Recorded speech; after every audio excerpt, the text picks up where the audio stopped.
The dawn was supposed to bring hope, but instead it brought the stench of smoke and death. Jacob Calder rode hard over the ridge, his heart hammering in his chest as the sight below turned his blood cold. His herd, the pride of his father's ranch, the very future of the Calder family, lay scattered and broken. Blackened carcasses smoldered in the early light, some shot, others driven into the fire that still licked across the prairie grass. It wasn't just a raid. It was a massacre. Jacob dismounted, boots sinking into ash and dust, and ran his hands through what remained of the trampled earth. The sound of the dying wind carried with it a single truth: this wasn't the work of desperate men. Whoever had done this wanted to cripple the Calders, to bleed them dry before a shot was even fired. His fists clenched around the dirt, fury rising like the flames still smoldering. He swore on that burned land that someone would pay. And when he stood, silhouetted by the smoke, the storm in his eyes promised vengeance. A single cowbell jingled in the distance, carried on the wind. Someone was still out there, watching. The ranch hands gathered what little survived of the herd, but Jacob's fury was not eased. The men muttered among themselves, whispering about the Red Vultures, a gang known for ruthless raids and leaving no survivors. But Jacob shook his head. This felt different. Too deliberate. Too personal. When Jacob searched the scorched pasture, he found something the others missed, a silver spur half buried in the ash. It was finely made, the kind worn by men of wealth, not the ragged scum of the vultures. He turned it over in his palm, his jaw tightening. This wasn't the work of some nameless outlaws. It was a message, one meant to tear at the Calder name itself. That night, as the ranch lay heavy in grief, Jacob sat alone by the fire, the silver spur gleaming in his hand. He heard the old words of his father: "Revenge is a fire, boy. Feed it too much, and it burns you along with your enemies." But Jacob had already chosen. Tomorrow he would ride out, not just for justice, but for blood. A rider approaches the ranch in the dead of night, carrying a warning that changes everything. The hooves came fast, the rider's silhouette cutting sharp against the moon. Jacob drew his rifle and waited as the figure slowed before the gates. The stranger slid from the saddle, lean, sharp-eyed, with a face half hidden by a bandana. He carried no emblem of law, only a look that said he'd seen too many men die. "My name's Reyes," the man said, voice low and gravelly. "You're chasing the wrong ghosts, Calder. It wasn't the vultures that hit you." Jacob's grip tightened on his rifle. "And how would you know?" Reyes tossed something into the dirt at Jacob's feet. Another silver spur, identical to the one Jacob held. "Because I used to ride with the men who wear these. And they ain't outlaws. They're ranchers. Powerful ones. If you want your revenge, you'll need more than rage. You'll need men like me." From the shadows, unseen by Jacob and Reyes, another pair of eyes watches their meeting, a spy who knows Jacob's every move. By morning, Jacob had made his choice. If ranchers with wealth and influence were behind the slaughter, then he couldn't ride alone. The law would never raise a hand against their own. He needed outcasts, misfits, men and women with nothing to lose. He found his first ally in Lila Kane, a saloon singer in Dodge City with a past written in blood. Rumors said she once shot a man dead for laying a hand on her. She smiled when Jacob asked for her help, her eyes sharp as broken glass. "I'll sing for my supper, Calder," she said, "but I'll kill for my freedom." Next came Hank Crow, a gambler with a twitchy trigger finger and debts in every saloon west of the river. Then Elias Boone, a grizzled ex-scout who knew the land better than any man alive. One by one, Jacob gathered them, misfits, broken souls, outlaws turned desperate allies. By nightfall, his small army had begun to take shape. News reaches them that the men wearing the silver spurs are already moving on the next ranch, Jacob's oldest friend's homestead. They rode hard, the desert sun beating down like fire. Jacob pushed his newfound band faster, dust kicking high as the horizon drew red. They arrived too late. Smoke curled skyward, and the screams of cattle split the air. His friend's ranch was already under siege. Gunfire cracked across the fields as masked riders torched the barn. Jacob and his misfits didn't hesitate. They charged, guns blazing, and the prairie exploded into chaos.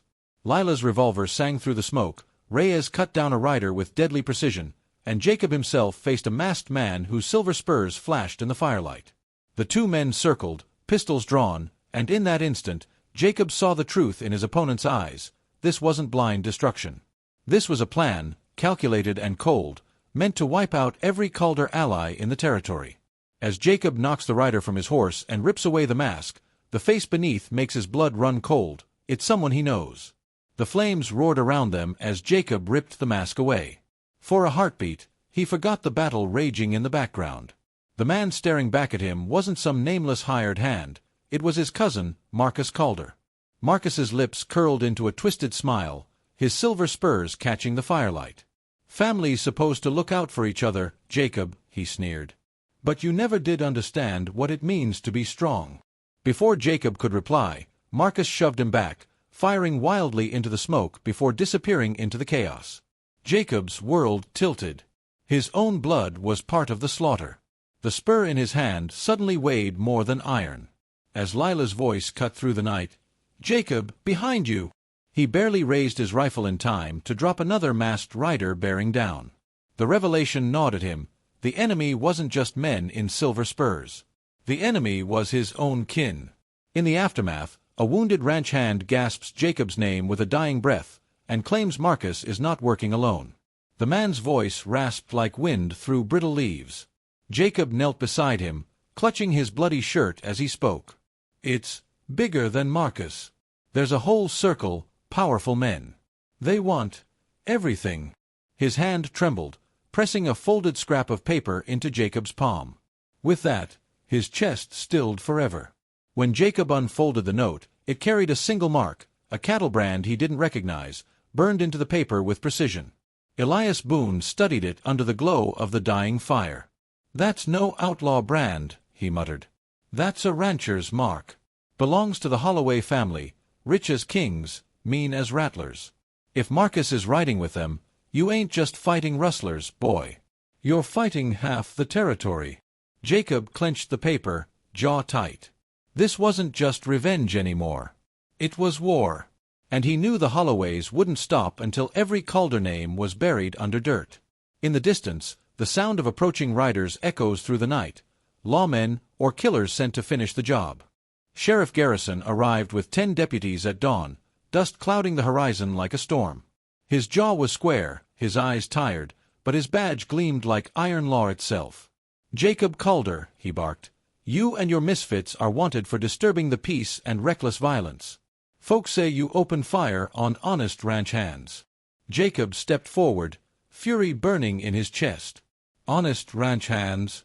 They torched my herd and slaughtered families. You've been blind too long, Sheriff." But Garrison's expression didn't waver. Lila leaned close, whispering, "He's bought. Holloway money runs thicker than the law." Jacob's stomach sank as he saw it, the deputy's spurs flashing silver. The sheriff wasn't here to bring peace. He was here to deliver Jacob straight into Holloway hands. Reyes cocked his rifle. "We ride or we hang, Calder. Choose." And with the sheriff raising his hand to give the order, Jacob knew the first bullets would fly within seconds. The first gunshot cracks the air, but it doesn't come from either side. It comes from the ridge above, where a mysterious sniper has taken aim. The shot rang true, dropping a deputy before he even drew his weapon. Chaos erupted as Jacob's crew dove for cover. But before the deputies could retaliate, a commanding voice echoed from the ridge. "Stand down, or the next one takes your sheriff's hat clean off." A lone figure strode into the sunlight, a woman, tall and wiry, with a rifle slung across her shoulder and eyes like cold steel. She wore no badge, no emblem, just a confidence that froze both lawmen and outlaws alike. She introduced herself as Clara Dent, a bounty hunter known across the frontier. "I'm no friend of yours, Calder," she said, "but the Holloways put a price on your head too big to ignore. Trouble is, I don't like working for snakes. You want to burn them down, I'll ride with you, on one condition. When it's over, I take Marcus alive." Jacob weighed her words, the fire of vengeance clashing with his cousin's betrayal. He didn't trust Clara, but he needed her rifle. And in her eyes, he saw the same hunger that drove him, revenge. As the sheriff retreats, he warns that Holloway enforcers are already gathering in Dodge City, preparing a trap. Dodge City was alive with danger when Jacob's crew rode in. Holloway men lined the streets, armed to the teeth, their silver spurs jingling like death bells. The saloon buzzed with tension, whispers of an incoming bloodbath spreading faster than spilled whiskey. Inside the Golden Spur, Jacob's crew gathered around a poker table. Clara's sharp eyes scanned every corner while Hank Crow shuffled cards to calm his twitchy hands. "They know we're here," Hank muttered. "They're just waitin' for us to blink." Lila smirked, sipping her whiskey. "Then let's not blink." She kicked the table over, revealing the pistols hidden beneath, just as the saloon doors swung wide. Marcus Calder walked in, flanked by Holloway guns, his smile venomous.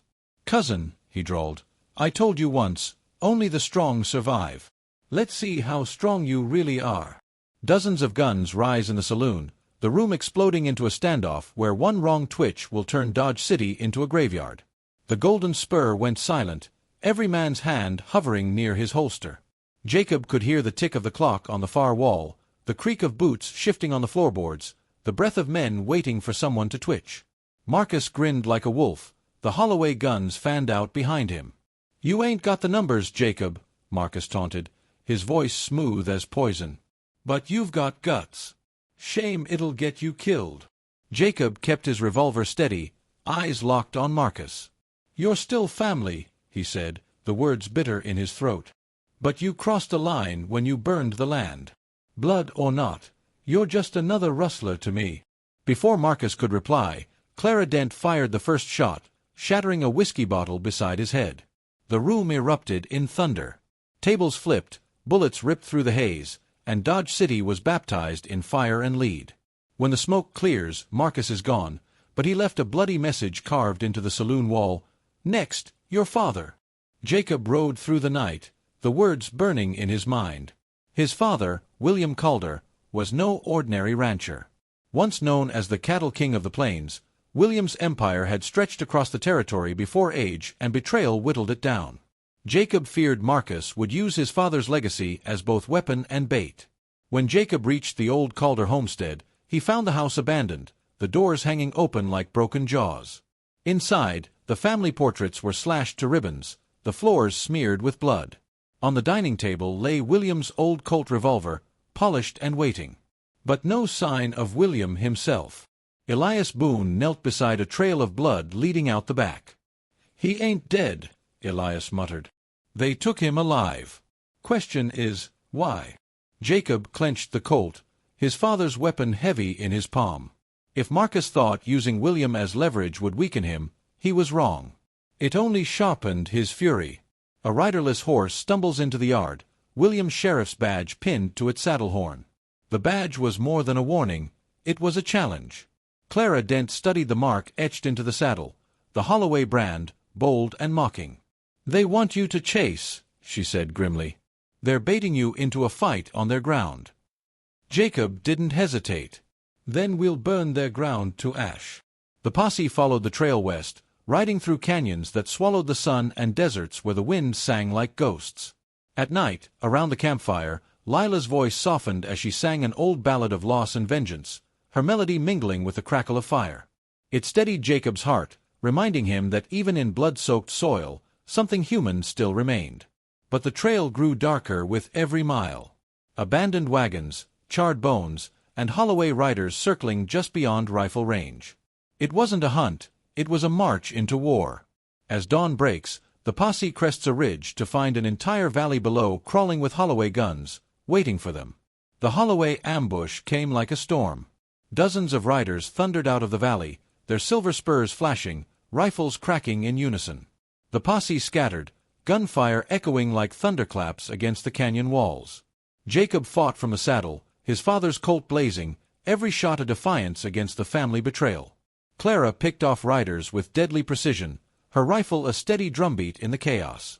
Hank Crow, wild-eyed, laughed as he emptied both pistols into the swarm, only to reload with shaking hands as bullets tore the ground at his feet. Through the smoke and fury, Jacob spotted Marcus at the ridge, calm and untouched, watching his men die like pawns. He wasn't fighting, he was orchestrating. Jacob spurred his horse toward him, rage boiling, but a wall of Holloway riders cut him off. He realized too late, Marcus wanted him alive. A rifle butt smashes against Jacob's skull, and as he falls into darkness, he hears Marcus whisper, "Welcome home, cousin." Jacob woke in chains, his wrists raw from iron shackles. The world around him smelled of hay and sweat, the Holloway stables, turned into a prison. Across the room, William Calder sat tied to a post, his once proud frame stooped but his eyes still burning with defiance. "You shouldn't have come," William rasped. "They'll use you like they used me." Marcus appeared in the doorway, silver spurs gleaming. "Family reunions warm the heart, don't they?" he drawled. "Uncle William wouldn't sell his land. You, Jacob, you'll be smarter. With the Calders under my boot, the Holloways will rule the plains." Jacob spat blood at his cousin's feet. "You'll never wear the crown of the Cattle King. You're nothing but a vulture in silver." Marcus's smile turned cold. "We'll see how proud you sound when I hang your father at dawn." Jacob strains against his chains, the noose already being prepared outside. The Holloway camp gathered in grim silence as the sun's first light painted the horizon blood-red. William Calder stood beneath the gallows, a rope tight around his neck, his face proud despite the bruises. Marcus paced like a preacher at the pulpit, his voice carrying over the crowd. "Today, the Calder line dies," he declared. "The plains belong to the Holloways now." Jacob strained against his chains, wrists tearing, the iron biting deep. The posse, battered but alive, was bound nearby. Clara's eyes locked on his, sharp with unspoken warning. She had a plan. Hidden beneath her sleeve glinted a blade she'd stolen in the chaos. Just as the hangman's hand reached for the lever, Clara slashed her bonds and hurled the knife. It struck the rope above William's head, fraying it, snapping it free. Chaos erupted. William staggered, gasping, and the posse lunged at their captors. Marcus leveled his revolver at William, finger tightening on the trigger as Jacob broke free. Jacob hit Marcus like a thunderbolt, knocking the pistol skyward as it fired. The two cousins crashed into the dirt, fists flying, chains still dangling from Jacob's wrists like whips of iron. Marcus fought like a wolf, but Jacob's fury was a fire that couldn't be quenched. Meanwhile, Clara freed Elias and Hank, who cut down Holloway men with wild precision. The stable became a slaughterhouse, gunfire echoing against the wooden walls. William, half-strangled but alive, snatched up his Colt and fired with deadly accuracy, the legend of the Cattle King reborn for one final stand. Marcus broke free, his silver spurs flashing as he rolled to his feet. "This ain't over, Jacob," he snarled, retreating into the smoke and gunfire. Jacob gave chase, but a wall of burning hay bales collapsed between them, the fire swallowing Marcus's path. As the flames roared higher, a single shot rang out, and William Calder fell to his knees, blood blooming across his chest. Jacob slid to his father's side, the roar of the battle fading into a hollow silence. William's blood soaked the dirt, his breathing shallow but steady enough for one last speech. "You've got the strength of your mother," he whispered, gripping Jacob's arm. "And the fire of the Calders. Don't waste it chasing revenge. Rule the land, but with honor." Tears burned Jacob's eyes, but his father's grip remained iron. "Promise me, boy. The Holloways can't take the plains if you stand taller than hate." With a final breath, William's hand went limp, his Colt sliding from his grasp into Jacob's palm. The old weapon, heavy with legacy, was now his to bear. The posse gathered around, silent and grim. Jacob stood, William's revolver in his hand, his heart a storm of grief and fury. "Marcus Holloway dies," he vowed. "By my hand." A wounded Holloway survivor staggers into camp, gasping, "He's not running, he's waiting for you in Red Rock Canyon." The posse rode through the night, grief hardening into steel resolve. Red Rock Canyon loomed ahead, its jagged cliffs like the jaws of a beast. The wind howled through the rocks, carrying the faint echo of Holloway laughter. Jacob felt his father's Colt against his side, each step of his horse a drumbeat of vengeance. Clara rode beside him, her voice low. "He wants you angry, Jacob. Reckless. That's when he'll strike." "I don't care," Jacob growled. "Reckless is enough to kill him." The canyon swallowed them whole, shadows twisting into monstrous shapes. From above, Holloway rifles glinted in the moonlight. A voice echoed from the cliffs, Marcus, mocking and triumphant. "Welcome, cousin. You came just where I wanted you." The first volley of gunfire rained down, pinning them against the canyon walls. The canyon floor explodes with dynamite, throwing horses and men into chaos. The ground shook as fire and rock tore the canyon apart. Horses screamed, men fell, and the posse scrambled for cover. Jacob was thrown hard, dirt choking his lungs, his ears ringing with the roar of dynamite. Through the haze, he saw Marcus on the ridge, holding the plunger of the detonator, grinning like the devil himself. Holloway men poured fire into the canyon, bullets sparking against stone. Elias dragged Jacob to safety, shouting over the chaos. "We're rats in a trap. Only way out is up." He pointed to a narrow ridge leading toward the cliffs. With Clara covering them, Jacob and the posse clawed their way up the jagged slope, every step a gamble against bullets and falling rock. Jacob's rage steadied him. This wasn't just survival anymore. This was the road to Marcus. As Jacob pulls himself over the ridge, Marcus is waiting, revolver cocked and pointed between his eyes. The canyon air was thick with gunpowder and smoke as Jacob pulled himself over the ridge. His chest heaved, his muscles burned, but none of it mattered. Marcus Holloway stood before him, revolver steady, eyes glowing with madness. "Your daddy begged like a dog before I shot him," Marcus sneered. The words sliced deeper than any bullet, and Jacob's blood roared in his ears. Behind Jacob, Clara and Elias scrambled up, but Marcus barked, "One more step and he dies." For a long moment, the world shrank to two men, two bloodlines, and one inevitable pull of the trigger. Then the ridge shook again, another explosion from below. Both men staggered, the ground crumbling beneath their boots. Jacob lunged, tackling Marcus as the revolver went off. The bullet tore through the night, but neither man knew where it landed as they tumbled down the slope. Jacob's hand closed around Marcus's throat, but Marcus jammed a hidden knife toward Jacob's ribs.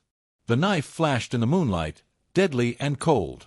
Jacob twisted, the blade grazing his side as he slammed Marcus's wrist into the rock. Sparks flew as the steel skittered across stone. The two men rolled in the dirt, fists and fury, blood spattering the canyon floor. "Everything you touch rots, Holloway," Jacob spat. "And everything you love dies," Marcus hissed back, driving his knee into Jacob's gut. They grappled for control of the revolver lying between them, fingers clawing at the grip. Clara's voice cut through the chaos. "Jacob, don't lose yourself to him." "For a heartbeat," Jacob faltered. Marcus grinned at the hesitation, wrenching the revolver free. But before he could fire, Elias tackled him from the side, knocking the gun loose again. The revolver slid off the ridge and clattered down, straight into the waiting hands of another Holloway rifleman. Gunfire erupted again as Holloway reinforcements poured into the canyon below. The posse was outnumbered, pinned against the jagged walls. Clara dragged Jacob behind cover, blood streaking his shirt where the knife had grazed him. "You're bleeding bad," she warned, tying a strip of cloth tight around his ribs. "I'll bleed later," Jacob growled, eyes locked on Marcus. "This ends tonight." From the shadows, the Holloway rifleman raised Jacob's revolver, aiming at Clara. Time slowed. Jacob's world narrowed to that single glint of steel. He hurled himself in front of her as the gun thundered. Pain lanced through him, hot and sharp. But instead of falling, he ripped the weapon from the man's hand, rage fueling him like fire. With William's Colt back in his grip, Jacob rose, defiant against the storm. Marcus shouted over the canyon, "If you want me, cousin, come take me in the Holloway stronghold." Then he vanished into the night. The posse limped out of Red Rock Canyon battered but alive, the night heavy with smoke and silence. They followed Marcus's trail through the desert until the Holloway ranch loomed, a fortress of timber and iron, built for war. Torches lined the fences, and dozens of armed men patrolled the yard. It wasn't just a ranch, it was a kingdom carved out of blood. Clara whispered, "We can't storm it head-on. It's suicide." But Jacob's jaw hardened. "Then we tear it apart from the inside." The posse split into shadows, sneaking through barns and corrals. Elias set charges on the stockpiles of dynamite, Hank slipped knives into guards, and Clara moved like smoke through the dark, cutting down sentries. Jacob climbed onto the rooftop, his father's Colt heavy in his hand, eyes locked on the mansion where Marcus waited. Inside the mansion, Marcus raised a glass of whiskey and said to his men, "Let the Calders come. Tonight, their line ends. The first explosion ripped the night apart, lighting the sky orange. Barns collapsed, cattle stampeded in terror, and the Holloway Ranch erupted into chaos. The posse struck from every corner, their revenge a storm of fire and lead. Jacob led the charge into the mansion, boots pounding the wooden floor, revolver blazing. Holloway men fell one by one, but Marcus was nowhere to be seen. Then, from the balcony above, Marcus appeared, rifle in hand, laughter echoing like thunder. He fired into the crowd, his bullets cutting through his own men as much as Jacob's. "Blood is blood, cousin," he roared. Jacob dove for cover, his heart pounding, rage and grief burning hotter than the flames. Clara pressed against the wall beside him, her hand finding his. "We're too deep to turn back now." Jacob nodded, steel in his voice. "Then we burn this place to the ground." Above them, Marcus lit a stick of dynamite and hurled it down into the heart of the mansion. The dynamite clattered across the floor, sparking like the devil's match. Jacob grabbed Clara and hurled her behind a pillar as the world erupted. The blast shattered windows, splintered beams, and hurled men screaming into the fire. Smoke blinded him, but he rose through the chaos, coughing, ears ringing. Across the flames, Marcus stood untouched, laughing like a man possessed, rifle still in hand. "You can't kill me, Calder. This land is mine." The mansion groaned, timbers snapping. Elias appeared through the smoke, dragging Hank by the collar, bloodied but alive. Clara clutched Jacob's arm, her eyes wide with firelight. "We have to end this, before the whole place buries us alive." Marcus raised another stick of dynamite, his face glowing hellishly red in the firelight, and hissed, "Then we all burn together." Jacob leveled his father's Colt at Marcus, the two men framed by the inferno. Heat seared his skin, smoke clawed his lungs, but his aim never wavered. "Put it down, Marcus," Jacob growled. "Or I swear I'll send you straight to hell." Marcus grinned, lit fuse hissing in his hand. "Hell's where we're both going." The two men charged at once. Gunfire thundered, bullets screaming through fire and wood. Jacob dove as the dynamite slipped from Marcus's grip, rolling between them. He snatched it up, ripped the fuse out with his bare hands, and flung the harmless stick aside. For a heartbeat, silence reigned, until Marcus slammed into him, and the two men tumbled across burning floorboards, fists and fury flying. The floor gave way beneath them, collapsing into the mansion's blazing cellar. They crashed into the cellar, surrounded by roaring fire and shattered whiskey barrels pouring rivers of flame. Marcus rose first, face blackened with soot, teeth bared like a wolf. "This land ain't big enough for both our bloodlines," he snarled, drawing a knife from his boot. Jacob's Colt was lost in the wreckage, leaving him with only his fists and fury. The men clashed, steel against bone, every strike echoing like thunder in the cellar. Up above, Clara screamed Jacob's name, but smoke and fire swallowed her voice. She and Elias clawed at the rubble, desperate to reach him as the building crumbled. Jacob drove Marcus back against the burning beams, but Marcus's blade slashed across his chest, leaving a crimson streak. Jacob staggered, the flames closing in. Marcus raised the knife high, ready to strike the killing blow. At the last instant, Jacob caught Marcus's wrist, the blade inches from his throat. Muscles strained, sweat and blood mingled, and the fire raged hotter around them. "Your father was weak," Marcus hissed. "Just like you." Jacob roared, twisting the knife. The blade spun in their struggle, then sank deep, not into Jacob, but into Marcus's own chest. His eyes went wide, shock and fury mingling as blood bubbled from his lips. "You'll never have peace," Marcus choked, collapsing into the fire. His body was swallowed by the flames, leaving Jacob standing, bloodied and shaking, the knife still in his hand. Above, beams cracked and ceilings gave way. Clara's hand burst through the rubble, reaching for him. Jacob grasped her hand, but the burning mansion began to cave in on top of them. With Clara's grip like iron, Jacob clawed his way up through smoke and fire as the mansion collapsed. Elias and Hank dragged him free just as the roof thundered down, burying Marcus forever in a grave of his own making. They stumbled into the night, gasping, covered in soot and blood. Behind them, the Holloway Ranch burned like judgment itself, flames licking the sky, casting the plains in hellish light. The posse stood silent, watching their enemy's kingdom turn to ash. For a moment, it seemed finished, justice won, revenge satisfied. But as dawn crept over the smoldering ruins, Clara whispered what none of them wanted to hear. The Holloways aren't done. Marcus was only the beginning. Jacob's jaw tightened, his father's Colt heavy in his hand. Then we finish what we started. All of it. From the horizon, the sound of galloping hooves echoed, a new force of Holloway men riding straight for them. The morning sun cast long shadows as a thunder of hooves rolled across the plains. From the ridge emerged a swarm of riders, 50 strong, Holloway men armed with rifles, shotguns, and vengeance in their eyes. Jacob, still bleeding from his wounds, tightened his grip on his father's Colt. Clara stood beside him, dirt-streaked but unbroken, while Elias and Hank braced for the storm. "They ain't coming to scare us," Hank muttered. "They're coming to wipe us clean off the earth." The posse tightened their ranks, a ragged handful against a wave of fury. Jacob's heart pounded as dust rose, swallowing the horizon. He lifted his gun, his voice steady. "Then let's make 'em bleed for every inch they take." The Holloway riders charged, rifles cracking like thunder as the first bullets whistled past Jacob's head.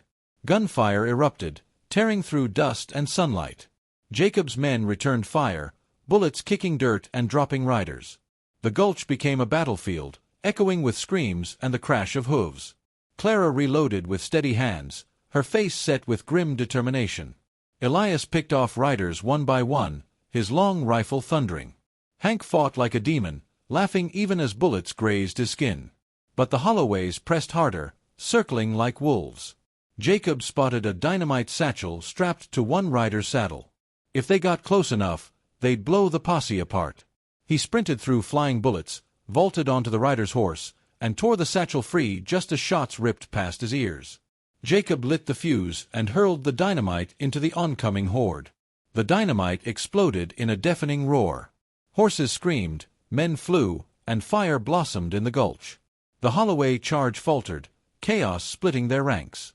Jacob staggered back, half-deaf, his chest heaving. He turned to see Clara standing over Elias, who had been thrown from cover, bleeding from a wound in his side. She pressed a rag against him, eyes blazing with fear. "We can't hold him forever," Hank barked, shoving another shell into his shotgun. "They've got more men comin'."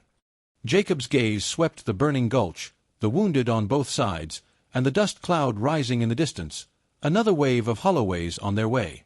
From the far ridge, a rider with a black flag appeared, signaling the Holloways to rally for another crushing charge. The black flag waved, and the Holloways regrouped like an army. Their numbers seemed endless, stretching across the plains. Jacob felt the weight of defeat pressing down. Clara grasped his hand, her voice steady. "You can't win this by bullets alone. You need allies, others who hate the Holloways as much as you do." Elias coughed, blood on his lips, but managed a grim smile. "She's right, boy. There's ranchers, miners, drifters, folk the Holloways have bled dry. Call them and they'll fight." Jacob looked at the battered faces of his men. He knew Clara spoke truth, but time was against them. The Holloways would not wait for Jacob to gather an army. The black flag rider lowered his arm, and the Holloways began their second, unstoppable charge. The ground shook as the second wave thundered forward. Jacob raised his Colt, defiance burning in his veins. "If this is the end, then let's make it one they'll never forget." The posse unleashed hell, gunfire rattling like drums of war. The Holloways crashed into them, steel against steel, men dragged from saddles, blades flashing in the sun. Jacob fought like a man possessed, every bullet another memory of his father, every swing of his fist another oath of vengeance. Clara fired beside him, her voice rising above the chaos. "We don't break today." Still, the Holloways pressed harder, sheer numbers overwhelming. Jacob's back slammed against a boulder, surrounded, his Colt empty. A rider raised his rifle to finish him. Just as the shot rang out, another volley of gunfire erupted, from behind the Holloways. Reinforcements had arrived. The volley of gunfire that saved Jacob came from a ragged band of riders charging down the ridge, ranchers, miners, and drifters armed with old rifles and shotguns. Their leader, a grizzled rancher with a scarred cheek, bellowed, "We ain't fightin' for Jacob Calder, we're fightin' to end the Holloways." The battlefield erupted anew. Holloway men reeled, caught between Jacob's posse and the swelling tide of allies. For the first time, fear showed in their ranks. Jacob snatched a rifle from a fallen rider, his bloodied hands trembling. Clara pulled Elias to safety, while Hank whooped with laughter as he reloaded. "Looks like the tide's turned, Jacob. Let's ride 'em down."